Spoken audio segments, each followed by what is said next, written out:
কার্শিয়াং যাওয়ার জন্য আমাদের নামতে হবে শিলিগুড়ি জংশনে। এইখান থেকে আমাদের কার্শিয়াংয়ের রাস্তাটা অনেক ইজি এবং শর্টে পড়বে। আমরা এখান থেকে নিয়ে নিলাম শেয়ারে ট্রেকার।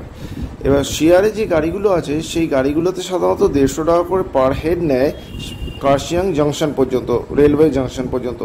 এছাড়া আপনি বুক করতে পারেন শেয়ার ছাড়াও প্রাইভেট কারগুলো মোটামুটি 1,500 থেকে 2,000 টাকার মতো পড়ে।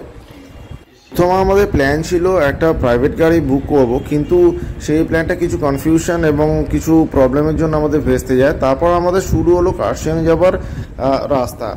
আমরা মোটামুটি পেছনের সিটে 4 জন বসেছিলাম, 4 জনই ছেলে, সেই জন্য খুব একটা কিছু অসুবিধা হয়নি। রাস্তাটা দারুণ, অসামান্য সুন্দর রাস্তা, তার মধ্যে দিয়ে গাড়ি যাচ্ছে যেন দেখার মতো, ছবির মতন। তবে ধীরে ধীরে ঠান্ডাটা বাড়তে শুরু করলো। আমরা যতটা গরম থেকে আসছিলাম ততটাই যত রাস্তা এগোতে থাকলো কার্শিয়াংয়ের দিকে তত ধীরে ধীরে ঠান্ডাটা বাড়তে শুরু করছে। এই সুন্দর রাস্তার পারিপার্শ্বিক দৃশ্য অনুভব করতে করতে আমরা এগিয়ে চললাম কার্শিয়াংয়ের দিকে, আমাদের মেইন গন্তব্যস্থলের দিকে। রাস্তার পাশ বরাবর নিশ্চয়ই আপনারা দেখতে পাচ্ছেন একটা রেল লাইন। এই লাইনটা ন্যারোগেজ লাইন। এই লাইনটা অ্যাকচুয়ালি টয় ট্রেনের লাইন। শিলিগুড়ি থেকে আপ টু কার্শিয়াং এবং কার্শিয়াং হয়ে দার্জিলিং পর্যন্ত টয় ট্রেন চলে। যদিও আমাদের এবারের ট্রিপে টয় ট্রেনটা চাপা হলো না, কিন্তু নেক্সট ট্রিপে অবশ্যই টয় ট্রেন চড়বো, সেরকম আমাদের প্ল্যান রয়েছে একটা। তখন আমরা ডাইরেক্টলি দার্জিলিংয়ে আসবো, কার্শিয়াংয়ে নয়। পাহাড় কেটে তৈরি করা রাস্তাতে একদিকে পাহাড় আর একদিকে খাদ, এই ভয়টা আমাদের মধ্যে কয়েকজনের ছিল। কিন্তু ধীরে ধীরে রাস্তা যত এগোতে থাকলো এবং গাড়ি যত সুন্দরভাবে চলতে থাকলো তত ভয়টা কাটতে শুরু করলো। যদিও এই ভয়টা আমার কোনোদিনই ছিল না, কারণ আমি অনেক ছোটবেলা থেকে পাহাড়ে যেতে অভ্যস্ত। তো আমি মোটামুটি এই ব্যাপারটার সম্বন্ধে অবগত যে এক পাহাড় কেটে রাস্তা তৈরি হলে একদিকে পাহাড় থাকে, একদিকে খাদ থাকে, এবং তার মধ্যে দিয়ে আমাদের যেতে হয়। সো আমার কাছে এটা খুব একটা ব্যাপার না, এটা খুব নর্মাল ব্যাপার। তবে রাস্তার খাদের দিকে অসম্ভব সুন্দর দৃশ্য দেখতে পাওয়া যায়। এই দৃশ্যটাই হচ্ছে দেখার মতো। এই রাস্তাতে আমরা চলতে চলতে নানা রকমের দৃশ্য দেখতে শুরু করলাম, এবং দৃশ্যগুলো খুবই সুন্দর, চারিদিকটা যেন সাজানো গোছানো। পশ্চিমবঙ্গের বাইরে চলে এসেছি এরকম একটা ফিল হতে শুরু করলো, কারণ একদিকে ঠান্ডা, এই গরমের দিনেও একদিকে ঠান্ডা হতে শুরু করেছে, আরেকদিকে সুন্দর দৃশ্য, বাড়ি ঘর ছবির মতো ফুটে উঠতে শুরু করেছে। আমরা রাস্তায় যেতে যেতে ড্রাই কিছু খাবার দাবার খাবো বলে নিয়ে এসেছিলাম ব্যাগে করে। একে তো ব্যাগগুলো গাড়ির ওপরে তোলা দেওয়া হয়েছিল, যাওয়া বা হাতের কাছে কিছু ব্যাগ ছিল, সেই ব্যাগগুলো থেকে রাস্তার দৃশ্য দেখতে দেখতে খাওয়ার কথাটা ভুলেই গেছিলাম একদম। আর সেই চক্করে আর খাওয়া হয়নি। 4 জনে মিলেই না খেয়ে মোটামুটি রাস্তা দেখতে দেখতেই কাটিয়ে দিলাম বাকি সময়টা। আর সত্যি এত অপূর্ব দৃশ্য যে রাস্তা দেখতে দেখতে আপনার সময়টাই কেটে যাবে, খাওয়ার কথা মনেই থাকবে না। তবে বলে রাখি, এই রাস্তাটা পুরো কমপ্লিট করতে কার্শিয়াং পর্যন্ত যেতে শিলিগুড়ি থেকে সময় লাগে 1.5 ঘন্টা। এর মধ্যে কিছুক্ষণের জন্য ব্রেক নেয় ড্রাইভাররা। এই ব্রেক নেওয়ার জন্য আমরা চলে এলাম একটা সুন্দর পাহাড়ি রেস্তোরাঁর সামনে। এখানে পরপর 2-3টে রেস্তোরাঁ রয়েছে, যে কোনো একটাতে গাড়ি লাগিয়ে দিলেই হলো। আমাদের ড্রাইভার একটা রেস্তোরাঁতে গাড়ির সামনে দাঁড় করিয়ে দিল। এখান থেকে আমরা নেমে পড়লাম। নেমে পড়ে একটুখানি মুখে চোখে জল দিয়ে পাহাড়ের সুন্দর দৃশ্য অনুভব করতে শুরু করলাম। এখানে দেখতেই পাচ্ছেন আপনারা প্রচুর লোকজন রয়েছে, প্রচুর লোকজন হাঁটাচলা করছে, গাড়ি যাচ্ছে, এবং আমরাও শুরু করলাম সেলফি তুলতে এবং পাহাড়ের ফটো তুলতে। এরা সবাই পাহাড়ে ফটো তুলতে ব্যস্ত। তবে আমাদের যাওয়ার আগের দিনে বৃষ্টি হয়েছিল বলে আমাদের যাওয়ার দিনে, যেদিনকে আমরা যাচ্ছিলাম সেই দিনকে পাহাড়ে মেঘ ছিল, তাই মেঘের জন্য পাহাড়ের ছবিটা খুব স্পষ্ট আসেনি। যাক, দেখা যাক নেক্সট দিনগুলো কেমন কাটে আমাদের কপালে। আমরা রেস্টুরেন্টে মোমোর অর্ডার দিয়ে এখানে ফটোশ্যুট করছিলাম। মোমো রেডি হতেই আমাদের ডেকে নিল, আমরা চলে গেলাম মোমো খেতে। এত সুন্দর অপূর্ব মোমো, এত সুন্দর চিকেন ভরা, ভেতরে স্টাফিংটা এত ভালো যে দেখার মতো, এবং খেতেও এত সুন্দর। এরকম মোমো আমি আগে কখনো খেয়েছি বলে মনে পড়ে না। আমরা জাস্ট র্যান্ডামলি মোমো খাচ্ছিলাম, কি কটা খেলাম আমরা গুনিয়েও নি, জাস্ট খেয়ে গেছি মুখের সাথে। মোমো খেয়ে আমরা বেরিয়ে পড়লাম একটু পোজ মেরে ছবি টবি তোলার জন্য। পেছনে পাহাড়ের সুন্দর দৃশ্যের সামনে সুন্দরভাবে পোজ দিয়ে ছবি টবি তোলার জন্য আমরা বেরিয়ে পড়লাম।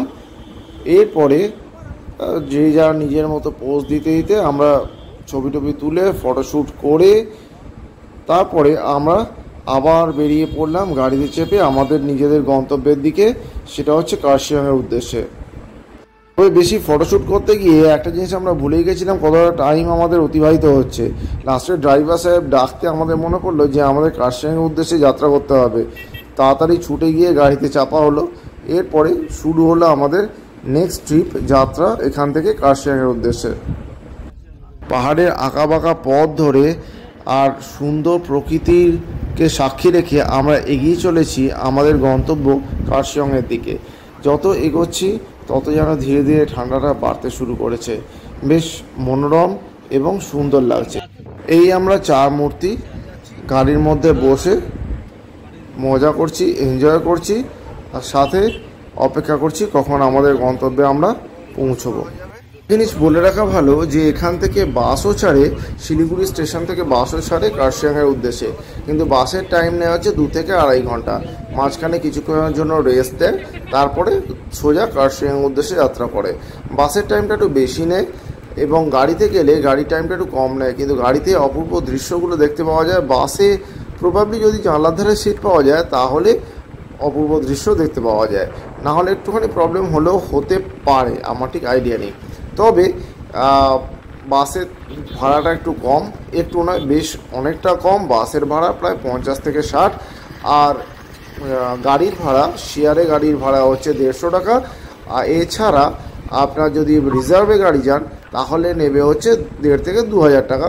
এটা অ্যাজ পার বার্গেনিংয়ের ওপর ডিপেন্ড করছে। শিলিগুড়ি স্টেশন থেকে যে বাসগুলো কার্শিয়াংয়ের উদ্দেশ্যে ছাড়ে সেই বাসগুলো হচ্ছে নর্থ বেঙ্গল স্টেট ট্রান্সপোর্টের বাস। এছাড়া আমি খুব একটা প্রাইভেট বাস কিছু দেখতে পাইনি, তাই খুব একটা আইডিয়া নেই বলে বলতে পারলাম না। তাছাড়া স্টেট ট্রান্সপোর্টের বাসগুলো বেশ ভালো বাস, সেটা আমি দেখেছি। এই করতে করতে কখন যে ওপরে উঠে কার্শিয়াং পাহাড়ের দিকে আমরা যেতে চলেছি আমরা বুঝতেই পারিনি। সুন্দর জঙ্গল, বনানী, মাঠ, পাহাড়, মাঝখান দিয়ে রাস্তা, এই সমস্ত যেন অপূর্ব ছবির মতন আমার মনের মধ্যে ফুটে রয়েছে এখন পর্যন্ত। এই সুন্দর প্রকৃতি বিশেষত আমার কাছে একটা খুব সুন্দর মোটিভেশনের সৃষ্টি করে। তার কারণ আমার মতন যারা লেখে বা আঁকে তাদের কাছে এই সুন্দর পরিবেশ বা প্রকৃতি একটা বিশেষ মাহাত্ম্য রাখে। ট্রেনের জার্নিটা আমাদের গরমে একটু কষ্টদায়ক হলেও এখানে আসার পর, শিলিগুড়ি স্টেশনে আসার পর থেকে আমাদের জার্নিটা যেন একটা অন্য মোড় নিতে শুরু করলো। কারণ জার্নিটা এত সুন্দর হতে শুরু করলো, আর যত ওপর দিকে উঠছি তত একটা ঠান্ডা পরিবেশের সৃষ্টি হচ্ছে, তত আমাদের কাছে জার্নিটা মনে হচ্ছে এক মনোরম সুন্দর আভাময় হয়ে উঠছে। এই অরণ্যরাজির বুক চিরে আমাদের গাড়ি যখন চলতে শুরু করছে তখন বিভিন্ন লেখা মাথার মধ্যে আসছে, কিন্তু সেই অবস্থাতে এটা উপায় ছিল না, তাই আর লিখতে পারিনি। যাই হোক, সেগুলো হয়তো পরবর্তীকালে কিছু কিছু ফুটে উঠবে আমার লেখার মধ্যে দিয়ে। তবে যেতে যেতে প্রচুর কিছু অনুভব হচ্ছে, প্রচুর কিছু দৃশ্য মনে পড়ছে, প্রচুর অকপট চিন্তাধারা মনে পড়ছে। ভারী সুন্দর লাগছে দেখতে। এরমভাবে চলতে চলতে আমরা যে কখন পাহাড়ের পাদদেশে চলে এসেছি সেটা আমাদের মনেই নেই। চলে এলাম আমরা কার্শিয়াং পাহাড়ের নিচে। এখান থেকে ওঠা যাত্রা সম্পূর্ণরূপে কার্শিয়াংয়ের ভেতরে আমরা ঢুকে পড়েছি। এখান থেকে চলছি আমরা পাহাড়ের ওপর দিয়ে। একদিকে শুধু চড়াই পাহাড়, আরেকদিকে শুধু খাদ, আর খাদের পাশে সুন্দর সুন্দর বাড়ি। এত সুন্দর মনোরম পরিবেশ দেখার মতো। আমরা এইখান দিয়ে চলতে চলতে চলে যাব আমাদের গন্তব্য। আমরা এখন চলছি কার্শিয়াং পাহাড়ের ওপর দিয়ে। এখান থেকে আমরা ঢুকবো কার্শিয়াং সিটির উদ্দেশ্যে। কার্শিয়াং সিটি হচ্ছে কার্শিয়াংয়ের স্টেশন। কার্শিয়াং স্টেশনটা হচ্ছে কার্শিয়াং সিটি। এই সিটির দিকে আমরা এখন চলেছি পাহাড়ের গা।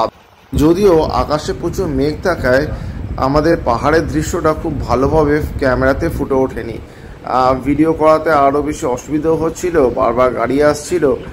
তাছাড়াও খুব দূরের পাহাড়গুলো খুব একটা স্পষ্ট ছিল না। এই অস্পষ্ট পাহাড় দিয়েই আমাদের আপাতত মতো কাজ চালাতে হলো। তার কারণ হচ্ছে যে আমাদের যেদিনকে আমরা বেরিয়েছিলাম তার আগের দিন এক পশলা বৃষ্টি হয়ে গেছিলো, তাই মেঘটা অনেকটা নিচের দিকে নেমে এসেছিলো ওদের বক্তব্য।